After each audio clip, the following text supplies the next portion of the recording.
Защо недвижимите имоти не винаги са най-добрата инвестиция? И да, казвам ти го като човек, който се занимава от над 6 години с тях. Всякъде чувам как разни брокерчета ти обясняват как трябва да си вкараш парите задължително в недвижим имот, защото иначе инфлацията ти ги изяжда. Стотици хиляди до година ще да станат 60, а след още 2 години вече няма да ги има даже.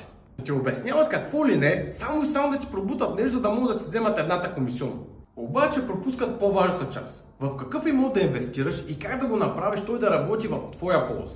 Защото от имот до имот има огромна разлика. Това, че купуваш нещо, не означава, че цената му след 3 години задължително ще бъде двойна или въобще, че ще се повиши. Има имоти, които са наценени и като избереш да си вложиш парите в такъв, за да не ти изчезвали от инфлацията, от момента на влагането ти вече си 20% надолу. И трябва да чакаш цените на имоти да се повишат, за да може евентуално да си вземеш парите обратно. И не с печалба, да вземеш същите. От друга страна, има райони в България, в които цените са много